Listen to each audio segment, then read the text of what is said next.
Hi, I'm Lynn. And hi, I'm Leslie. And we're here today to introduce you to the Go Big Double Wedding Ring Die. Another great big die. Yes, and this is a bob. It's a block on board, so it has all the pieces that you need on one die board to create this wonderful traditional block. And have you made a wedding ring quilt before? No. I need to though, but and I absolutely will now that we've got this new Go Big die. Yes, I'm a little bit afraid of the curves. Which is pretty traditionally normal of most quilters. A wedding ring quilt is not usually an easy one to construct. So. Right, but I am confident that you're going to teach me some bet. things here, and then I will be well on my way to making And then this. with the precise cut shapes and notches, it's going to be really easy. You'll be amazed. Okay, so I'm excited. Let's get started.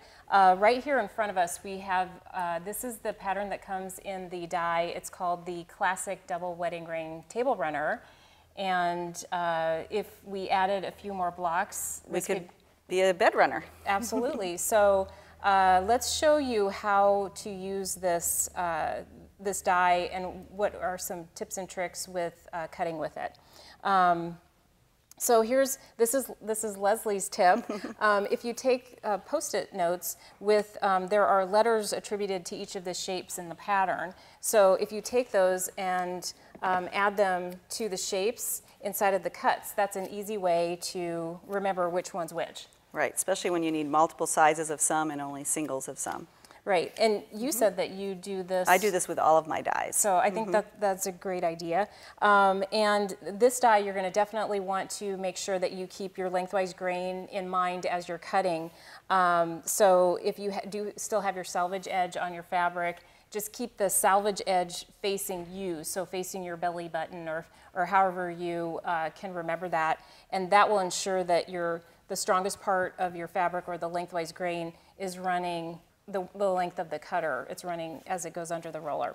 So we're just going to cover the shape. And that's really important on this type of shape because we're going to be working with curved shapes. Correct, yeah. We want to make sure that we get the most accurate cut. And get the grain lines right. So, and with this die, you can cut up to 6 layers of cotton fabric. And with the 3 shapes here, depending on if you're making a scrappy double wedding ring or more traditionally organized or balanced. Correct. Opposites. You can layer your 6 layers of fabric into strips. That's the way that this is laid out on the die board. Or you can cut them individually if you need, because you don't need the same number of each shape. So we're just going to do that here. And use your two-tone foam on the die board so that you can ensure that you've got all of your shapes covered. And then we put our mat on top. And because this is the Go Big electric cutter, you want to make sure that you remember we've got to turn it on. And I think I forgot to mention that the Go Big dies are compatible with the Go Big electric cutter. So then we just get it started.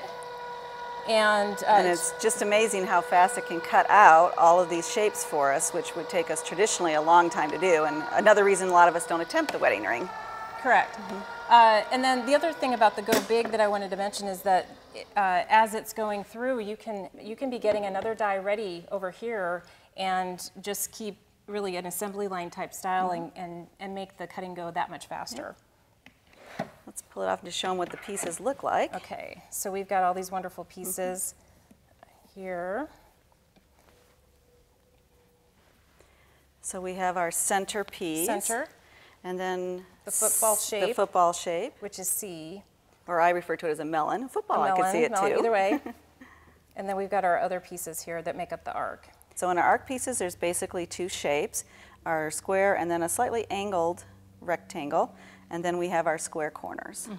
So I'm going to lay out, these are basically my corners of my arc, and I'm going to have multiple of these inside. And here we chose to arrange a color palette to it, so from dark to lights or dark lights to dark.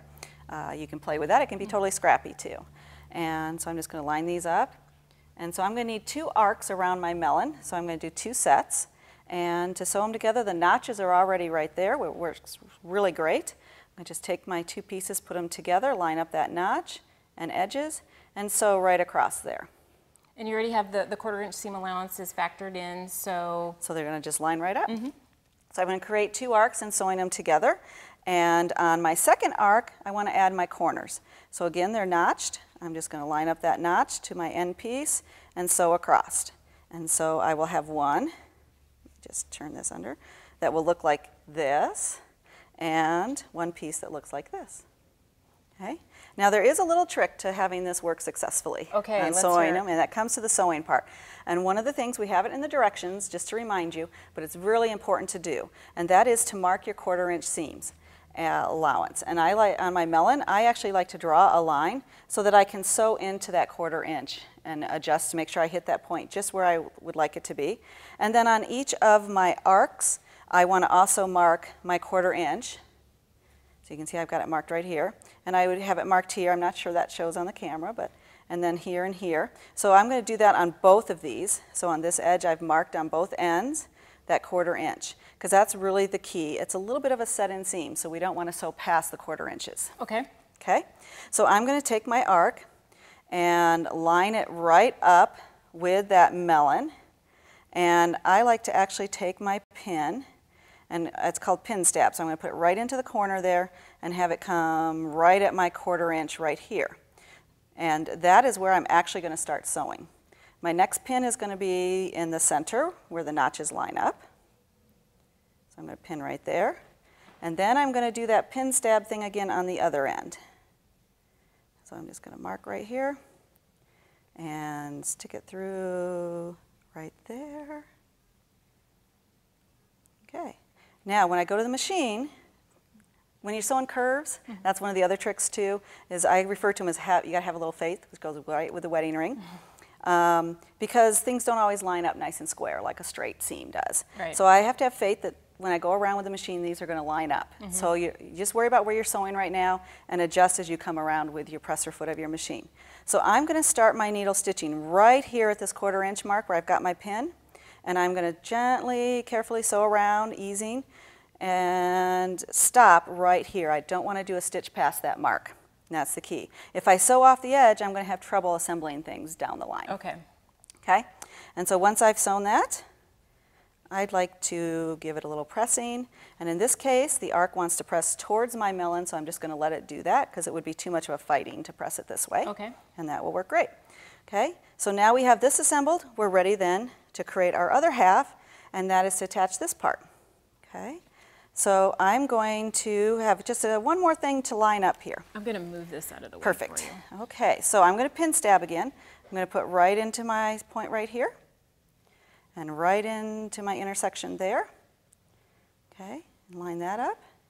Now there's one more intersection that's really important that I want to make sure matches, and this might be easy to mark as well, your 1/4 inch right here. Most quilters can see that a little bit, but I'm going to mark my 1/4 inch here, and there's my 1/4 inch there. And that's important to make sure I get my nice intersection where those are going to line up like that. Oh, okay. That Okay? makes sense. So it's kind of like matching a seam. And here I have a seam where my center, and I have a center notch there. So I'm going to line that part up and pin. Okay.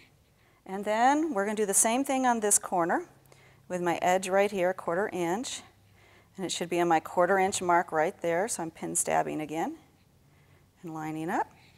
And then I'm going to bring it around and do that 1/4 inch right there and pin stab through both. Okay? And then again, when I go to sew now, I'm going to have faith. So I'm going to start right here, and I'm going to gently sew across, making sure I stay true to my 1/4 inch seam, because if I go too deep or not wide enough, the seam allowances won't come out right. And I'm going to sew across. Some people find it easier to have the concave on top, and some find it easier to have it on the bottom. Just play with that. That depends on your machine and your ability of moving things through, what you're comfortable with. Okay. So I like it to have the more bulk on the bottom because my feed dogs automatically ease more for the machine, and so they help me to ease that excess in. Okay, great. Whatever. And then the next part is sewing, right? You'll Yep. put this part on. Yep. So once we have that, let me pull out some pins so Okay. it lays flat. And remember on our corners here, we didn't do all the way to the edge. So we have our melon in here now. We're going to line that up. And so it's going to go around here. There we go. It looks like that. So when I sew my center on, I also want to stop right at that 1/4 inch Okay. so that my different units will piece together. Wow, great tips. Thanks for walking us through that. It's not so scary now, no, right? No, I'm ready. I'm going to start. I'm going to start today.